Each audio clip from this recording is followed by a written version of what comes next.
Right, after a succession of rudd, some decent sized rudd, I've made a small change. I've fed a little bit of ground bait, and we're into what feels like, if we can get it in hopefully, our first tench. Just down here on a local lake. Trying to catch a few tench on float. Hopefully we'll get this one in.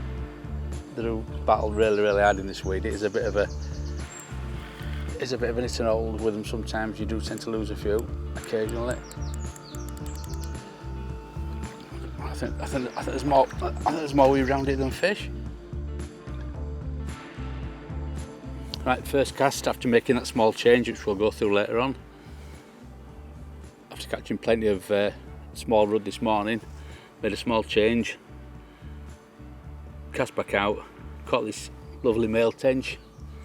Hopefully it's the first one of many.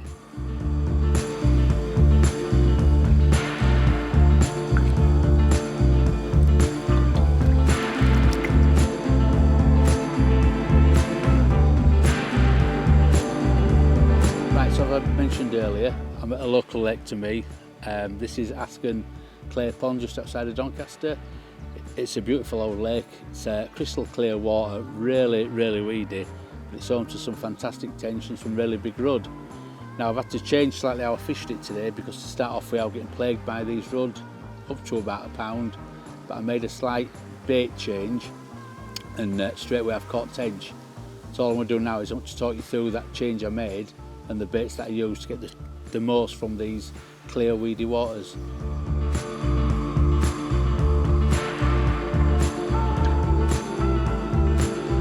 I normally start fishing for these tench. I mean, it's crystal clear water, and the trouble you have with clear water is that you have a lot of trouble with pike. So I normally start feeding for these tench just using particles. You know, tench absolutely love particles. So I normally start off just fishing hemp. You know, there's probably not a fish in the world that won't eat hemp. But I want to try and single these better fish out. So if I fish things like maggots and casters, I'd get bitted out all the time by these small rutch and rudd. So the bait tray is real simple. It's just normally a tin of hemp with some 2mm pellets mixed in with it. That does two things. The hemp obviously attracts the fish. The 2mm pellets are there as well because it gets carp fished a lot, so these tench are used to eating pellets anyway, so that's a real good attractor. And then for hook baits, all I use, and I use nothing else to be honest with you, is sweet corn. It's just real simple, just single double grains of corn on a size 12 grappler.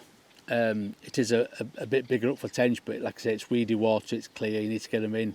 So bait choice is really simple. It's just corn and hemp generally as a rule, but I found this morning the trouble with fishing just corn and hemp, I was getting bitted out all the time by rudd. So I made a small change, and I always bring some groundbait with me, but most of the time I end up taking it home. But this time I've used it, and because it's been really warm, the water's really warm when you put your hand in it, I tend to go this time of year for a real sort of high fish meal groundbait. And the fish meal groundbait's just, it's a simple case of just getting, it's a 50-50 mix basically of the marine green and the Thatcher's green. It's real high content fish meal, really strong, and what that tends to do is it tends to put the small fish off a little bit, because I don't think they like a real strong fish meal, but at this time of year these tench love it.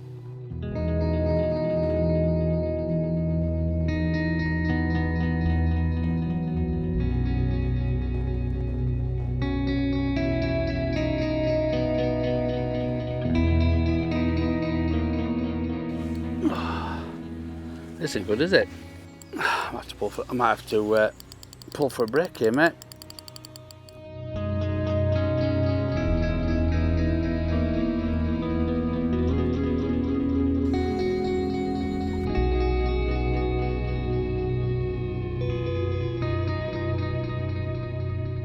Right, I've just lost one at weed, which you're always going to do in these sort of clear, weedy waters. Had a few rudd afterwards.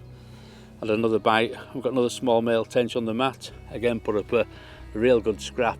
It just took me from weed bed to weed bed, but keeping constant pressure on them and not letting them get a head of steam up. We got it in.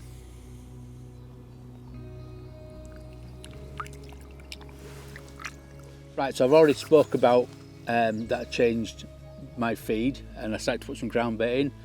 The simple reason for that was obviously the hemp and the little 2mm pellets weren't getting to the bottom so there's nothing there for the tench to feed on when they do turn up, so they won't stay in your swim. So all I did is I mixed some groundbait up and fed that in sort of small balls but quite regular. I didn't want to put too much in because it doesn't always work on here, so I kind of fed a ball, wait to see if I caught a fish. If I caught a fish, I fed again. So that's done two things. It's put a little bit of colour in water, which gives those tench a little bit more confidence, but it also builds a nice bed of bait on the bottom so that when they do turn up they've got something to feed on, because I'm sure those pellets and pieces of hemp won't even get anywhere near the bottom to attract anything or hold anything in the swim.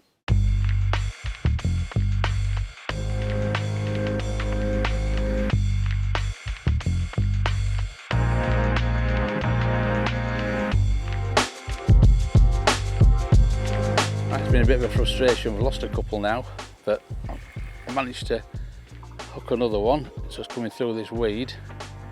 Somewhere in this ball of weed there's a tench.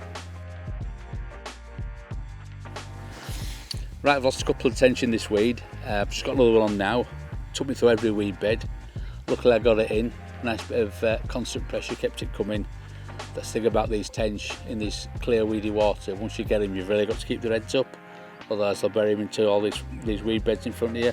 It's a cracking little fish, full of energy, and we'll put it back and try and see if we can get something a little bit bigger.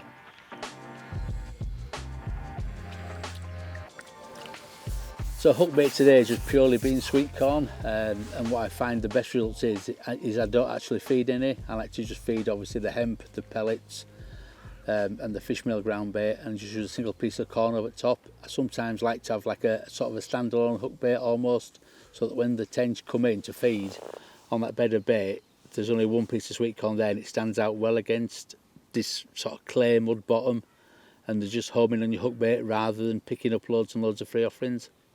And that single hook bait standing there on its own probably gets your bite more quickly than it would if you fed lots of corn, because I've only got one piece of corn to home in on, and that's the one we're hooking it.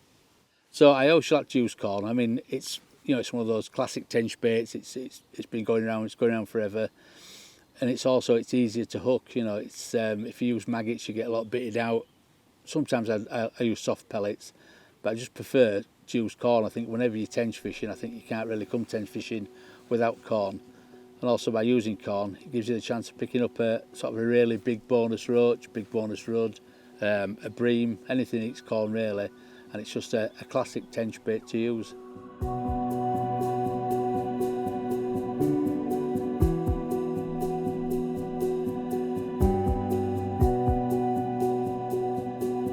So there's two ways that I like to hook my sweet corn, depending on sort of what kind of bites I'm getting. If I'm fishing a waggler quite far out, I hook it through the top of the kernel, because it's quite a tough piece of skin, so it takes the rigours of those casting, and it never flies off hook. If I'm fishing a little bit closer in, or I'm experiencing lots and lots of missed bites, then I hook it through the other end where it's come off the cob, where the skin's a little bit thinner and the corn's a little bit softer. So what I find then is the hook just pulls through the corn that a little bit easier. So if I'm missing a lot of bites, I hook it that way.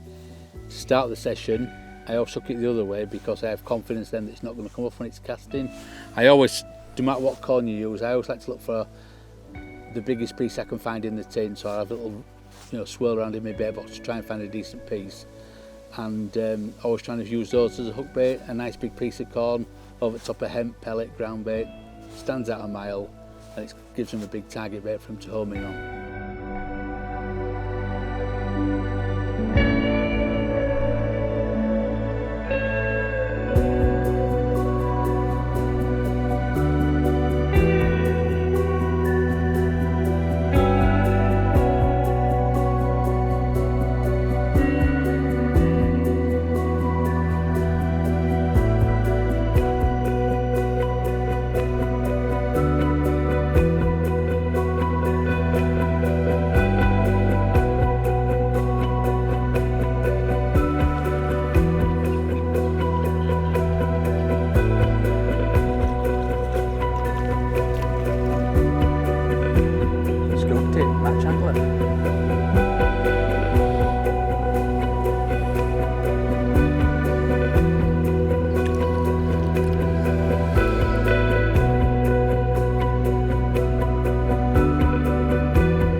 Okay, so I'm going to take you through the gear I'm using today to catch these hard fighting tench. I've got one of our 13-foot Omega float rods, but you know, something like a glide's more than good enough.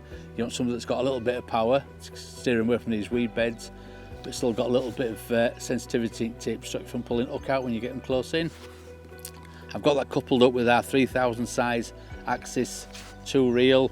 Again, it's a great reel. It's really smooth, great line lay, which is important when you're float fishing because you want that line to come off really, really smoothly. And it's also got a fantastic clutch.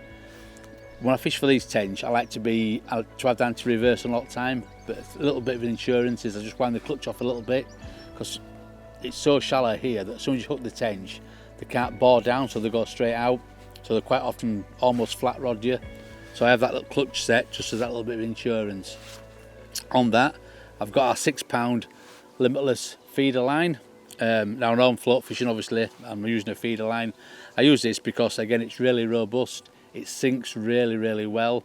You know, if you're fishing a waggler close in, the last thing you want is this skim that this wind creates to push your float along. It's a really weedy lake anyway, and all that happens is that the wind will catch a line, pull your float along and drag your hook length into some weed, so you're never going to get a bite while your hook's being masked. So all that goes up to one of our float stops, and the reason why I use float stops over sort of lead shot to lock my float, for two reasons really. I very rarely finish a session where I've started depth wise. I'm always altering my depth slightly. You know, if I'm not getting bites, I put a little bit more line on bottom. If I'm getting bites but I find I'm deep hooking fish a little bit, I'll take a little bit of depth off, because sometimes if you have too much line at bottom, those fish have got too long to sort of ingest that bait before they give you an indication on your float. So these are really easy. These just move up and down all day long, forever altering depth. And I just think if I'm using split shot, there is a tendency to damage your line, and also if you move it around too much, it just falls off and you're forever sort of putting shot on. So I use our little float stops there, just a little loaded waggler, again because I'm using float stops rather than putting shot around me float. I don't want too much shot down the line. So if I use a sort of loaded or semi-loaded waggler, it means I get to use less shot down the line then, because obviously the more shot you have down the line, the worse it makes your presentation. So it still has £6 straight through.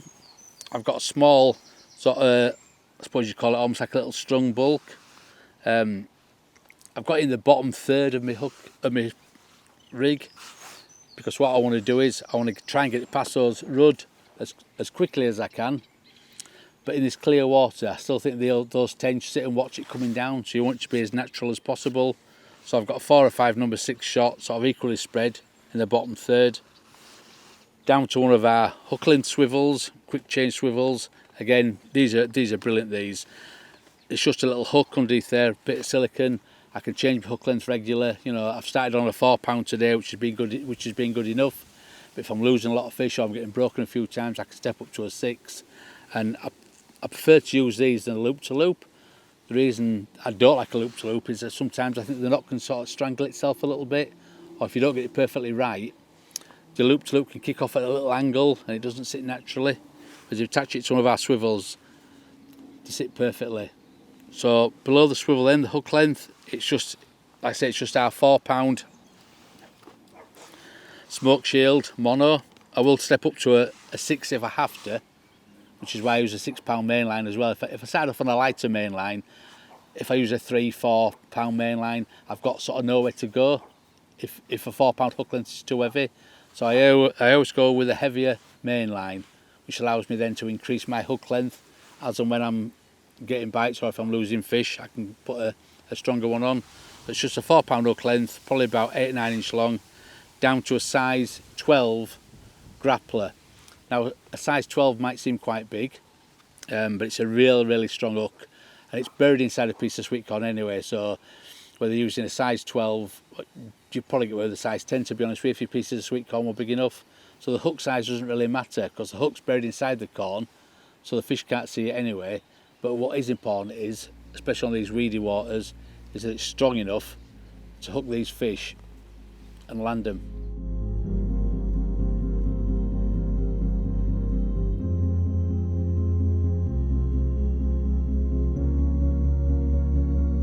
So here's a great little tip that I always use when I'm float fishing, and I use it when I'm fishing a stick float or when I'm fishing a waggler.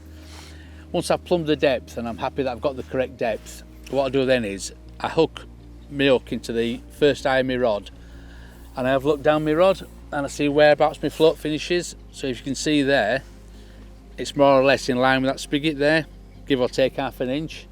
So throughout the day, if I want to make small adjustments to the depth, if I want to come slightly shallower, go slightly deeper, or these tench that I'm catching today run through a weed bed and my float does slide up, I've always got a reference point to return to.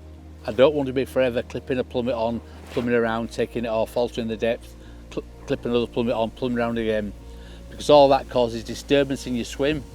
So all I do is I plumb up when I first get here, use this little tip, have a reference point, and I never need to plumb then for the rest of the day.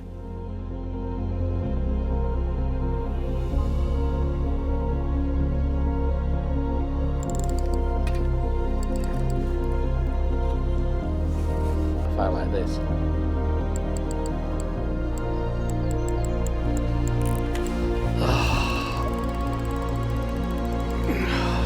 Never ever fight like this. But after losing a couple more fishing weirs, we've finally got another one.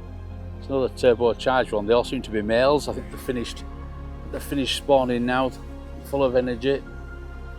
This one's coming in now. It's a nice fish. Let's dive for that cover. Hopefully we can get this one in. Like I say, I always stand up and play them, just to get a bit more leverage on. And there it is again. Another ball of weed, hopefully, with a tench inside it. That's another tench taking on float tactics. It's the first female. Still managed to run me through a couple of weed beds, but thankfully she came in a little bit better. It's definitely the biggest fish of the day as well. So hopefully you've learnt a few things today, picked up a few tips, and I'll see you on the next one.